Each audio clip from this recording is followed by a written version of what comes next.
तो रात को जैसे चूहा खा जाते हैं वहाँ पे, तो हम यहाँ टांग देते हैं। ये चिमरी होती है ना, छोटी छोटी शकरबटी जिसको बोलते हैं। अच्छा। शकरबटी बोलते हैं, उसका पेड़ है। अभी फरी नहीं महाराज जी। और मंदिर के बाहर आप देखेंगे तो प्राचीन प्रतिमाएं भी रखी हुई हैं।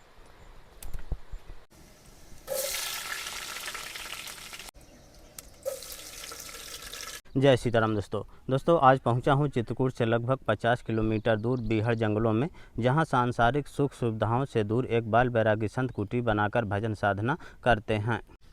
चारों तरफ से हरे भरे और बीहड़ घनघोर डरावने जंगलों के दृश्य देखेंगे। और इधर सामने की तरफ आश्रम परिसर है। ये महाराज जी की इधर कुटिया बनी है और बगल में गणपति बप्पा गणेश जी भगवान का छोटा सा मंदिर है। इधर आप देखेंगे तो पानी की टंकी बनी हुई है और चारों तरफ से ऊंचे ऊंचे पहाड़ और जंगलों के दृश्य, बड़े बड़े पेड़ पौधों के दृश्य देखेंगे। तो आइए दोस्तों चलते हैं कुटिया की तरफ। पहाड़ों में आसपास गांवों के जानवर घास चरने के लिए भी आश्रम परिसर के आसपास आया करते हैं। इधर महाराज जी की देखे कुटिया बनी है, बिल्कुल साधारण सी। चारों तरफ से आप हरे भरे और बीहड़ जंगलों के दृश्य देखेंगे। ये दोस्तों महाराज जी की बिल्कुल छोटी सी और साधारण सी घास फूस की कुटिया है। कुटिया के सामने आप देखेंगे तो महाराज जी सुंदर सुंदर फूल भी लगा रखे हैं। चारों तरफ से हरा भरा बीहड़ जंगल है और इस तरह की जगह में महाराज जी बिल्कुल अकेले रहते हैं, भजन साधना करते हैं। आइए आपको अंदर के दृश्य दिखा देता हूँ। जय जय सीताराम महाराज जी। दोस्तों दर्शन करिए महाराज जी के। और ये महाराज जी का धूना है। महाराज जी अपने धूना में ही बैठे हैं, शायद पूजा पाठ में लगे हैं। महाराज जी की कुटिया आप देखेंगे तो बिल्कुल साधारण सी घास फूस और पहाड़ी पत्तों से निर्मित है। और यहीं पर महाराज जी का बिस्तर है।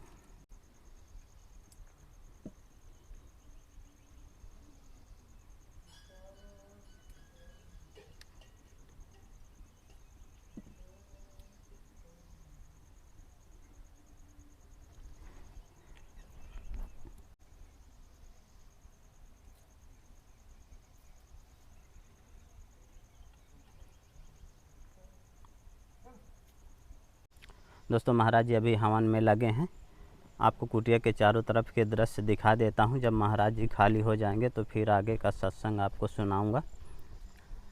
कितने सुंदर सुंदर महाराज जी हरियाली वाले पेड़ पौधे फूल वाले लगा दिए हैं। इधर आप देखें तो महाराज जी गन्ना भी लगाए हैं और एक बरगद का पेड़ भी है। शायद बरगद का नहीं है, किसी बरगद का ही लगता है, पता नहीं क्या है, महाराज जी से पूछूंगा।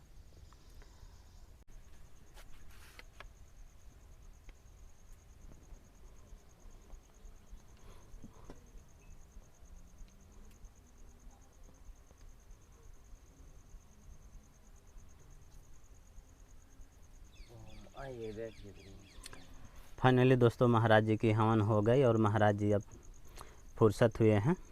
जय जय सीताराम महाराज जी। जय हो सीताराम, जय सीताराम। महाराज जी सुबह से धूना में ही भजन साधना होते रहते हैं जी। महाराज जी आप कब से यहाँ पर भजन साधना कर रहे हैं? हमें 2 साल यहाँ हो गया लगभग। अच्छा। और अनसुईया जी में तो हम बचपन से ही रहते हैं। आप बचपन से? महाराज जी कितने वर्ष की उम्र में आपको बैराग हो गया था? हम 7 साल के थे। महाराज जी 7 साल की उम्र में लोग खेलने कूदने की ओर जाते हैं, आप संत हो गए, ऐसे कैसे महाराज जी? ये तो भगवान की कृपा देखो होती है, गुरु महाराज की कृपा होती है। और गुरु महाराज की ऐसी कृपा थी जो हमारे ऊपर, तो हमें साधु बनने का मौका मिला है। और हम भगवान से यही प्रार्थना करते हैं, भगवान हमें हर जन्म में साधु बनाए। अच्छा जी, हमें बहुत बढ़िया लगता है, ये भजन पूजन करते हैं तो हमें अच्छा लगता है। और भगवान हमें हर जन्म में साधु महात्माओं की सेवा कराए और धर्म का प्रचार करना हमारा कर्तव्य है और यही हमारा कर्म है। महाराज जी जब आप 7 वर्ष की उम्र में संत बने होंगे तो घर के लोग बहुत परेशान हुए होंगे? जी, घर वाले हमको लेने के लिए आते थे, कई बार हमारे आश्रम पे आए। हाँ। लेकिन हम गुरुजी को छोड़ के कभी नहीं जाते थे। हम घर वालों को बोल दिए थे कि हमको गुरुजी के साथ में रहना है। अच्छा। और हमारे क्या है ना, माता पिता बचपन में ही मतलब माता पिता शांत हो गए थे, तो गुरु महाराज अपने ही शरण में हमको ले आए थे। अच्छा जी। तो महाराज जी यहाँ पर राशन पानी की व्यवस्था कैसे होती है? राशन पानी सब भगवान देखो चलाता है, और उसी जब घर द्वार छोड़ के सब कुछ छोड़ के उसी के भरोसे पे हैं तो सब भगवान। जैसे अभी देखिए आप ही आ गए हो, तो ऐसे कोई ना कोई आता है, भगवान भेजता है। हमें भी ये चित्रकूट अच्छा लगता है क्योंकि चित्रकूट एक तपलोक है, इसमें तपस्या करने के लिए सभी साधु महात्मा रहते हैं। और अभी भी देखो रामायण में लिखा हुआ देवता यक्ष अग्नि सभी यहाँ पे मतलब मंदाकिनी मैया में सब स्नान करने आते हैं। तो चित्रकूट जो है वो तपोस्थल है। यहाँ कोई साधु महात्मा जब तपस्या करता है तो उसकी तपस्या सिद्ध होती है और भगवान उसको बार बार फिर साधु बनने का मौका देता है। महाराज जी, चारों तरफ से बीहड़ जंगल है, जंगलों के अंदर आपकी कुटिया है, आप अकेले ही रहकर भजन साधना करते हैं। जी। यहाँ महाराज जी जैसे जंगली जानवर आ गए तो फिर डर नहीं रहता? पहली बात तो कभी आते नहीं हैं। हाँ। कोई हानि, कभी कोई साधु महात्मा को कोई हानि पहुंचाता नहीं है। भगवान का भजन जो करता है तो भगवान उसकी रक्षा करते हैं। महाराज जी जैसे राशन सामग्री खत्म हो गई तो क्या करते हैं? राशन सामग्री ख़त्म हो जाती है तो सब ऐसे ही पानी पी के भी कभी काम चला लेते हैं। जैसा समय आ जाता है तैसा काम कर लेते हैं फिर। महाराज जी पहाड़ों से भी कुछ फल फूल मिल जाते हैं? पहाड़ों से जैसे समय के अनुसार सब मिलता है। जो जैसा समय, जैसे फल फ्रूट का कोई समय है तो अभी जंगल में हरी भरी पत्ती बहुत सारी फूटी हुई है, खाने लायक कोई चीज़ पैदा हुई है अभी जंगल में। हाँ। लेकिन सब चलता रहता है, हमारा राशन पानी भगवान सब भेजता रहता है। और कभी यदि ख़त्म भी हो जाता है तो हमारा चल जाता है। जय सीताराम। जय सीताराम। महाराज जी आपकी सेवा में एक छाता है। महाराज जी आपकी सेवा में आटा है, और महाराज जी सब्जी है आपकी सेवा में। महाराज जी गुड़ है और चीनी है आपकी सेवा में। महाराज जी अरहर की दाल है, और महाराज जी आपकी सेवा में महाप्रसाद है, और इसमें मूंग की दाल है। महाराज जी ठाकुर जी भगवान के लिए अगरबत्ती, भोग लगाने के लिए किशमिश। महाराज जी सरसों का तेल, सब्जी मसाला। महाराज जी आपकी सेवा में छोटी सी भेंट। महाराज जी भक्त लोग देख रहे हैं, सबको आशीर्वाद दिया जाए। सबको भगवान आनंद रखे, हम तो यही कहते हैं। माता अनसुईया सबको खुशी रखे, कोई चीज़ की कमी ना आए। हमें भगवान ने मनुष्य बनाया है क्योंकि बार बार पता नहीं मौका मिलता है कि नहीं मिलता है जी। तो इसीलिए मनुष्य को हमेशा अच्छे कर्मों से चलना चाहिए, परमात्मा की सेवा करना चाहिए, परमात्मा का भजन करना चाहिए। देखिए कमल के पे कीचड़ में खिलता है लेकिन कभी उस पर छींटा तक नहीं पड़ता है। तो मनुष्य को उसी प्रकार इस दुनिया में जब आता है तो माया जकड़ लेती है। कोई माया में फंस जाता है, कोई परिवार में फंस जाता है, कोई कुछ में फंस जाता है, माया भ्रम जाल में फंस जाता है। तो वो ये सब भूल जाता है कि मुझे क्या करना है। जी जी। वो सब ये सब भूल जाता है। तो इसीलिए मनुष्य को कभी ऐसे माया मोह के ज़्यादा चक्कर में नहीं पड़ना चाहिए, क्योंकि इससे छुटकारा के लिए एक ही मार्ग है, भजन। भगवान का भजन करना चाहिए, नहीं तो जीव तो फंसा ही है चारों तरफ। क्योंकि ये तो संसार एक माया मोह का ही तो दलदल है चारों तरफ। देखिएगा आप तो कहीं भी जीव को छुटकारा नहीं है। कोई बिरला साधु महात्मा जो होते हैं तो वो निकल जाते हैं, उनको कोई आँच नहीं आती है। बाकी दूसरा कोई उपाय नहीं है। पहले सतयुग त्रेता में लोग तपस्या करते थे, ऋषि मुनि तपस्या हजारों वर्ष तपस्या करते थे, तब वो मोक्ष को प्राप्त होते थे। जी। लेकिन कलयुग तो कलयुग भी, इसमें सभी अवगुण हैं लेकिन एक बहुत बड़ा गुण है कि ये तत्काल मतलब मोक्ष को प्राप्त कराता है, भगवान के दर्शन कराता है। जैसे आप बोले कि आपको खाने की चिंता नहीं रहती, कौन खाने को देगा, डर नहीं लगता, ये सब। देखिए जब हम घर से निकले थे तो हम कोई चीज़ लेकर के नहीं निकले, जी। और हम भगवान पे भरोसा करके निकले तो कर्म अपना करते हैं तो भगवान हमको सब प्राप्त कराता है, और कोई ना कोई ऐसा भेज देता है जैसे आज आपको भेज दिए। जी। तो इसमें ये भी तुलसीदास जी देखिए कहें, सकल पदार्थ है जगमाही, कर्महीन नर पावत नाही। इस संसार में हर वस्तु है, हर चीज़ है, लेकिन कर्म करेंगे तभी वो मिलेगी। और एक ये भी है, तुलसीदास जी एक और लिखे हो, कर्म प्रधान विश्व कर राखा, जो जस करे सो तत्फल चाखा। भगवान को कहाँ ढूंढा जाए, भगवान रहता कहाँ है, भगवान का घर कहाँ है, ये भी सोचने वाली बात है। देखिए अपन ही सोचिए भगवान कहाँ मिलेगा, कहाँ आप ढूंढोगे बताइए। जैसे आप अभी कोई कहे कि भगवान कहाँ है भगवान का कोई घर थोड़ी है, भगवान कहाँ है, भगवान तो हर जगह व्याप्त है। तो महादेव कहते हैं कि हरि व्यापक सर्वत्र समाना प्रेम से प्रकट होए में जाना। मतलब भगवान तो हर जगह व्यापक है, सर्वज्ञ में घट घट का वासी है, वो अविनाशी है, तो कहाँ है, वो तो घट घट में वास करता है, वो तो प्रेम से प्रकट होता है। महादेव कहते हैं कि भगवान को आपको ढूंढने की ज़रूरत नहीं है, तो कहे जाके हृदय भक्ति जस प्रीति प्रभु तहाँ प्रकट सदा ते रीति। जिसके हृदय में प्रेम होता है, भाव होता है, विश्वास होता है, उसके अंदर हमेशा भगवान का निवास होता है। जाके हृदय भक्ति जैसी प्रीति और प्रभु तहाँ प्रकट सदा ते रीति। भाव भगवान हमेशा प्रकट रहता है। ये भगवान की रीति आज से नहीं है, जब से वो सृष्टि बनी है तभी से चला आ रहा। तो भगवान के लिए प्रेम चाहिए, भाव चाहिए और सबसे ज़्यादा विश्वास चाहिए। अगर विश्वास है तो परमात्मा है, विश्वास नहीं है तो कहीं भी भगवान नहीं है। चाहे आप जितने बड़े मंदिर में जाइए, चाहे जहाँ जाइए, चाहे जितने बड़े तीर्थ में जाएंगे, आप कहीं नहीं मिलेगा। और जब आपके मन चंगा तो कटौती में गंगा। जब भगवान कहते हैं प्रेम है तो भगवान तो घर में ही है।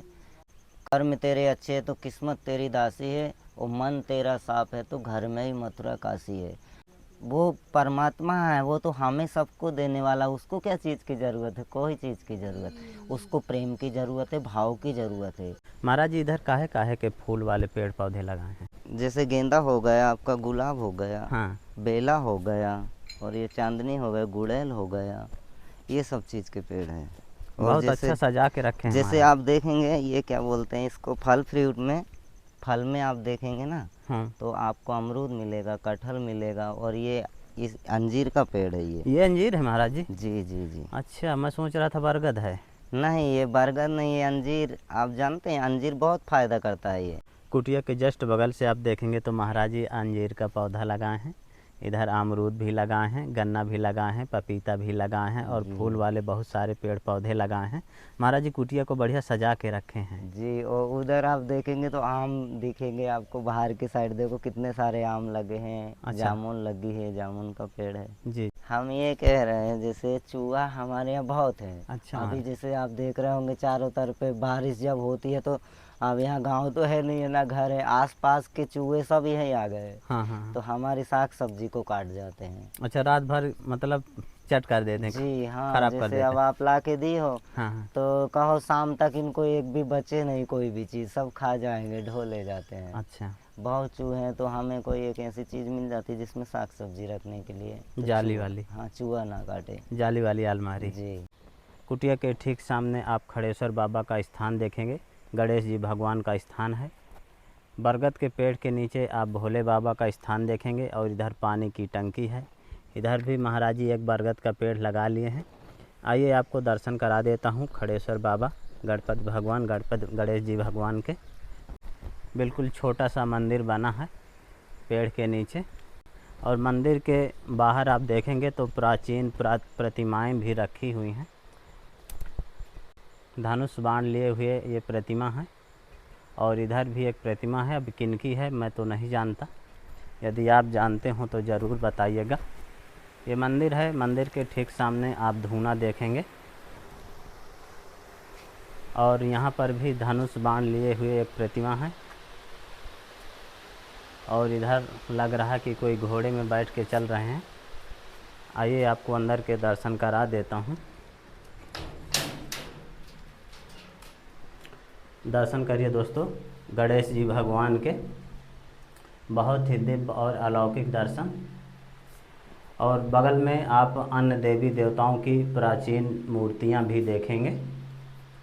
भोले बाबा भी विराजमान हैं, और यहाँ पर देखिए धनुष बाण लिए हुए प्रतिमा है, प्राचीन मूर्तियां हैं सभी।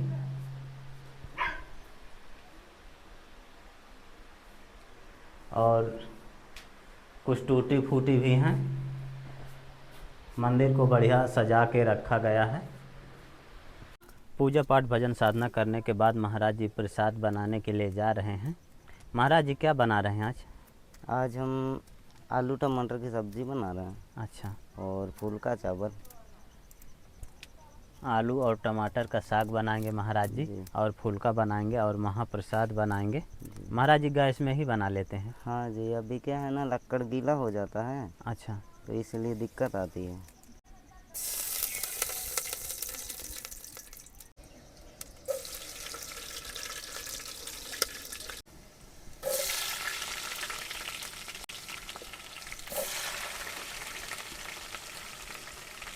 महाराज जी की सब्जी प्रसादी सिद्ध होने लगी।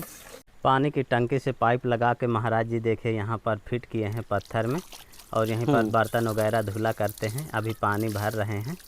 महाराज जी टंकी से पानी आ रहा है? हाँ, ये टंकी से आ जाता है, टंकी ऊपर है ना। हाँ हाँ। तो पानी इसमें बगैर उसके ही आ जाता है। अच्छा जी, बिजली की आवश्यकता नहीं है? बिजली की आवश्यकता नहीं है, बस टंकी भर लीजिए और चलता रहता है फिर। हाँ। अब महाराज जी ये काहे का पेड़ लगा है यहाँ पर? ये चीमरी का पेड़ है, अच्छा। और वो एक तरबूज का पेड़ है, और गुलाब का पेड़ है उसी में। अच्छा, ये तरबूज है महाराज जी? हाँ जी, दोस्तों देखिए इसमें फल भी आ गया है तरबूज में। तरबूज है, और ये इसमें वो गन्ना का पेड़ है, वो मूंगफली का पेड़ है, केला का पेड़ है। अच्छा, हाँ, ये मूंगफली है छोटे जो छोटे। पीली पीली फूली है। जी, महाराज जी खूब सारे पेड़ लगा दिए हैं। हाँ, ये पेड़ काफ़ी लगे हैं। ये महाराज जी काहे का बताए? ये चीमरी होती है ना, छोटी छोटी शकरबटी जिसको बोलते हैं। अच्छा। शकरबटी बोलते हैं, उसका पेड़ है। अभी फरी नहीं महाराज जी? और इसमें ये आप देखेंगे मिर्चा है, इर्चा है, ये है गुलाब है, और ये अब महाराज ये काहे का फल लगा है ये- छोटा सा? हाँ, ये तो वही तो है, ये इससे तरबूज बोलते हैं, तरबूज है ये। अच्छा जी। दोस्तों छोटे छोटे फल भी आ गए हैं। हाँ, बहुत पेड़ इधर लगाए हुए थे, अच्छा। तो उनको क्या है ना, चूहे खा गए, तो वो जमे नहीं है, सब चूहे खा गए, बारिश नहीं हुई तो अच्छा। ऊपर पड़ा रह गया। हाँ हाँ हाँ। चिड़िया खा जाती हैं, और वो भी खा जाती हैं। जी जी, सिद्ध हो गई महाराज जी? अभी थोड़ी देर है, अभी सिद्ध। थोड़ी कमी है अभी। हाँ जी। महाराज जी की सब्जी प्रसादी सिद्ध हो गई, महाप्रसाद सिद्ध हो गए और आटा लग गया। अब महाराज जी टिक्कर प्रसाद बनाएंगे। देखिए किस तरह से महाराज जी टिक्कर प्रसाद बेल बेल के बनाया करते हैं। महाराज जी बेल के बनाते हैं। हाँ, ये गैस पे क्या है ना, पतली रोटी रहे तो सीख जाती है, नहीं तो गैस पे सीखने में कच्ची रह जाती है। अच्छा, जब महाराज जी धुने में बनाते हैं तो फिर तो मोटी फिर मोटी मोटी बनाते हैं। जी। जैसे आगी में है, तो आगी के हिसाब से फिर बनाना पड़ता है। हम्म। और क्या। बरसात के सीज़न में पहाड़ों की लकड़ियाँ गीली हो जाती हैं तो बढ़ती नहीं है, इसलिए महाराज जी इस समय गैस में बनाते हैं। बाकी सीज़न में तो लकड़ियों में ही महाराज जी का प्रसाद सिद्ध होता है। महाराज जी का प्रसाद बनके तैयार हो गया, और महाराज जी अब ठाकुर जी भगवान का भोग लगाएंगे पहले।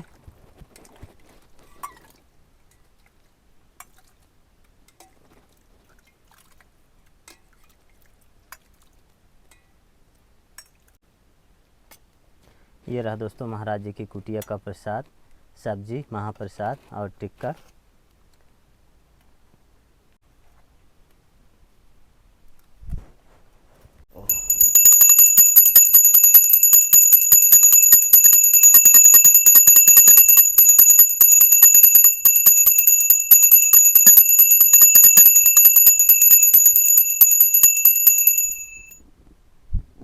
तो रात को जैसे चूहा खा जाते हैं वहाँ पे, तो हम यहाँ टांग देते हैं। अच्छा। हाँ, अब दिन में यहाँ बंदरों का डर रहता है, हाँ। तो इसीलिए दिन में उतार लेते हैं, तो अंदर रख देते हैं। अच्छा, और रात में यहाँ टांग देते हैं? रात में यहाँ टांगना पड़ता है, नहीं तो चूहा सब खा जाते हैं। दोस्तों थूमी में महाराज जी की देखिए यहाँ सब्जी टंगी है। चूहा रात में कुटिया के अंदर खा जाते हैं, नुकसान करते हैं, तो इसलिए महाराज जी बाहर टांग देते हैं, और दिन में अंदर रखना पड़ता है क्योंकि यहाँ बाहर जो है बंदर बहुत ज़्यादा लगते हैं। हाँ, बंदर दिन में आ जाते हैं। जी जी।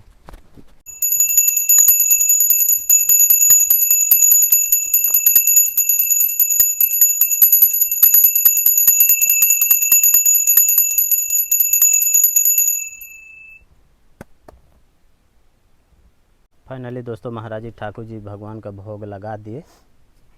ठाकुर जी भगवान का भोग लगाने के बाद जो भोग का प्रसाद है महाराज जी वापस पूरे प्रसाद में मिक्स करेंगे। इसके बाद फिर प्रसाद पाएंगे सभी लोग। और महाराज जी की कुटिया में एक महाराज जी और पधारे हैं, उनके लिए भी महाराज जी प्रसाद बनाए हैं। महाराज जी की कुटिया में एक महात्मा और पधारे हैं, उनके लिए महाराज जी प्रसाद लेके जा रहे हैं। उधर सामने